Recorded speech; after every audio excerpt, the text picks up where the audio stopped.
It is year 1960 in the city of Phoenix, Arizona.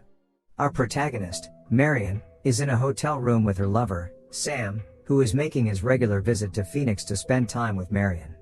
However, Sam is reluctant to get into a serious relationship with Marion, because he is still finalizing his divorce, which renders him penniless, because he has to pay a large sum of alimony to his ex-wife. Seeing Marion's disappointment, he promises that they'd find some way to make their relationship work. When Marion arrives to work right after, which is at Realtor's office, her boss walks in with an arrogant investor, who recklessly hands the company $40,000 of cash. He wants to purchase a house as a wedding gift for his daughter. The boss promptly asks Marion to deposit the money to the bank, and she puts the money envelope in her purse.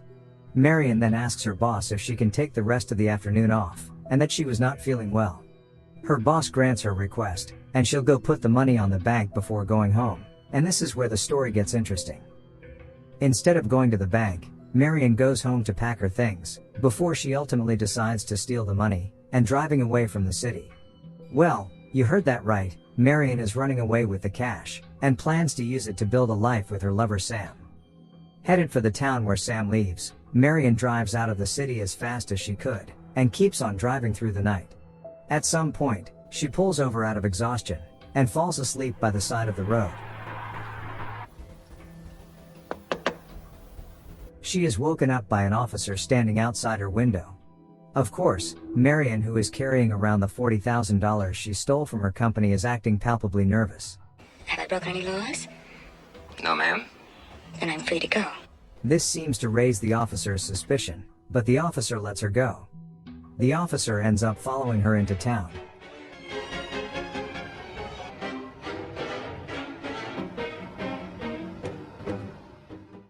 Marion then pulls up at a used car dealership, and plans to exchange her current car with a new one in hopes that it would be harder to trace her whereabouts. Your car plus $700? With the officer watching her every move, she only grows more anxious, so she takes the first car offered to her.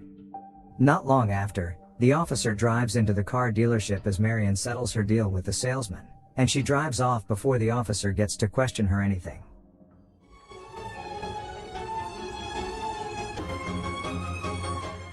Marion keeps driving through the night until she nears the city where Sam the lover lives.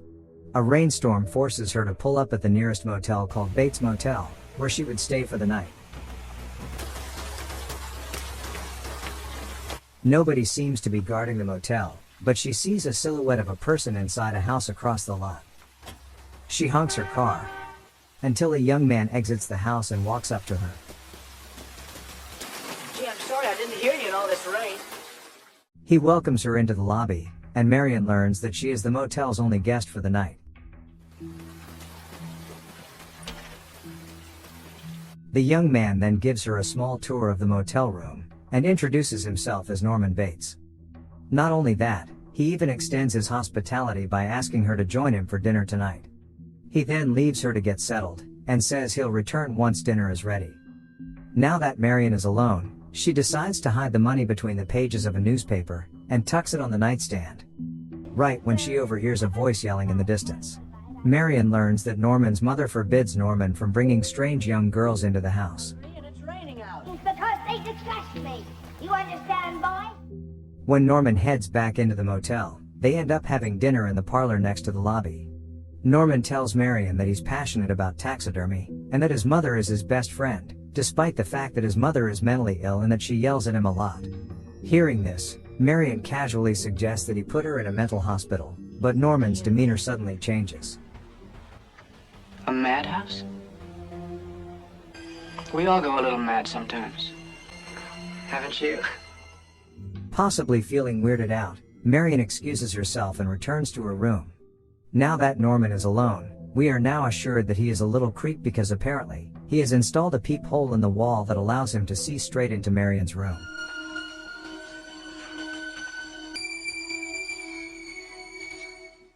Norman then returns to his house behind the motel to loosen up. Later on, the clueless Marion decides to take an evening shower, right when this happens.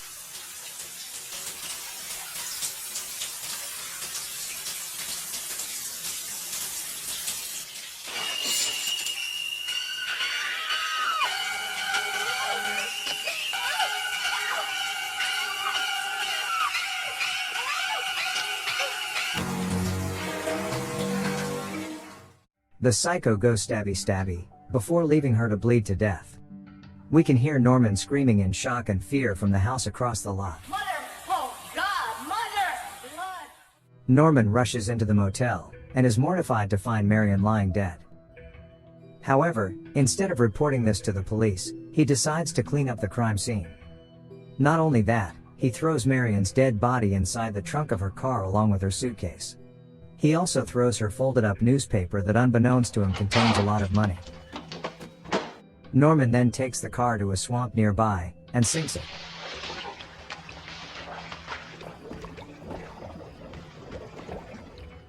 A week later, Marion's sudden absence is starting to worry everyone, including her sister, Lila. She goes to visit Sam the lover at his place of work, and demands him to tell her where Marion is. But of course, Sam is just as clueless. It turns out that Lila has hired a private investigator named Arbogast to find her sister. He confirms Marion is suspected of having stolen $40,000 from her employer. After making sure that Marion isn't in the shop with Sam, Arbogast goes around town in case anyone has seen Marion. During his search, he stumbles upon Bates Motel, and meets none other than Norman Bates himself. Norman obviously denies ever having a visitor for the past few weeks. Marion Crane's a real name. Could have registered under a different one. And do you mind if I look at your book? No. Unable to say no, Norman lets Arbogast check the guest book, and finds a guest named Marie Samuels, whose handwriting is an exact match as Marion's. Norman grows nervous and tries reasoning that it's hard to keep track of time, and that he tends to forget people who pass through here. He then makes up a story about Marion staying the night, and then leaving very early in the morning. Which morning was that? The next morning. Seeing Norman's strange demeanor, Arbogast grows suspicious and asks to check all 12 cabins. He then sees a figure standing by the window, and Norman is forced to admit that it is his mother. The detective proceeds to ask Norman if he could speak with the mother, but Norman refuses. But I need a warrant for that too? Sure. Hearing this, Arbogast relents, and leaves. He then makes a phone call to Lila, to inform his recent meeting with Norman Bates, and the new information he received from the encounter. He informs Lila that he believes Norman had a sick old mother, and the mother saw Marion and talked to her. He then tells Lila that he's going to return to Bates Motel to question the mother, and he'll ring her again in an hour. Arbogast returns to Bates Motel, but doesn't find Norman there, so he crosses the lot and walks up to Norman and his mother's house. He goes straight inside and finds it eerily quiet.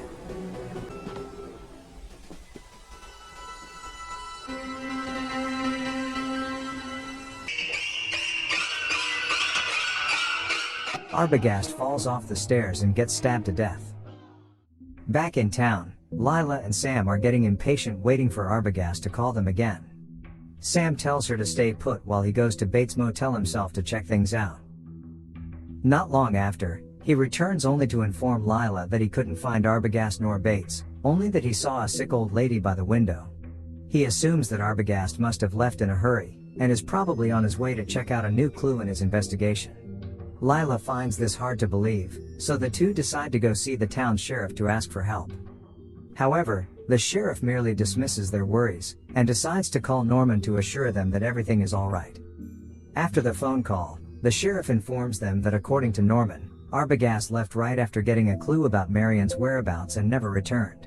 Lila finds this odd, because she remembers Arbogast saying that he wanted to speak with Norman's mother.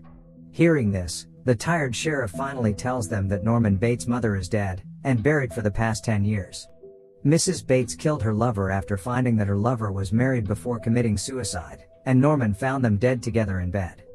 Learning that Norman Bates' mother is supposedly dead surprises Sam, because he swears that he saw an old woman by the window of a house behind the motel. Back at Bates Motel, we see Norman enter his house, and it appears that he is arguing with his mother. No, I will not hide in the fruit cellar. Norman decides to hide her mother in the cellar despite her protests. He is afraid that the police are going to come after her for murdering 2 people. Put me down and walk on my own. A few days pass, and we see Lila and Sam walk up to the sheriff in hopes he will give them an update. The sheriff informs them that he made a visit to Bates Motel, but finds nothing amiss. He assures Sam once more that Norman lives alone, and that Sam must be hallucinating. After they part ways with the sheriff, Lila and Sam decide to investigate Bates Motel on their own. They come up with a plan to disguise themselves as a married couple, and they will stay at the motel for the night while they secretly go investigate. Norman welcomes them and helps them check in when they arrive, and watches in suspicion as they walk into their assigned room. After making sure Norman isn't around, Lila and Sam enter room number 1, which was the room Marion stayed at according to Arbogast. Inside the bathroom, they find a scratch paper with Marion's handwriting, which contains a subtraction of $40,000. Now eager for more evidence, Sam plans to distract Norman, while Lila sneaks inside the house to find the sick old woman.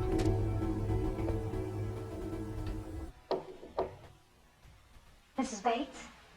She investigates the rooms, while Sam holds a conversation with Norman. However, it doesn't take long before Norman grows suspicious. Where's that girl you came here with? The two fight and Norman knocks Sam on the head. Norman rushes back inside the house, forcing Lila to go hide. She then discovers the door to the basement, and decides to enter it. It is at this point that she finds the mother, but then, hearing Lila scream, Norman dashes into the basement dressed as his mother, revealing Norman to be the murderer all along. As it turns out, the sheriff is right, Mrs. Bates is dead, but for some sick reason Norman has been keeping her dead body all this time. At the county courthouse after Norman's arrest, a psychiatrist who interviews Norman reveals that Norman has two personalities, one where he thinks he is his mother, and the other is himself. Not only the killings of Marion and Arbogast, but that Norman had been excessively dominated by his mother since childhood, and when she took a lover, Norman became insanely jealous that she had replaced him, then murdered his mother and her lover. Later, he developed a split personality to erase the crime of matricide from his memory, and immortalize his mother by stealing and preserving her corpse. When he feels any sexual attraction towards someone, as was the case with Marion, the mother's side of his mind becomes jealous and enraged. The movie ends with Norman sitting alone in the interrogation room with his mother's voice narrating in his head, talking about how it was really Norman, not her, who committed all those murders and that she should have put him away years ago. The final scene shows Marion's car being recovered from the swamp.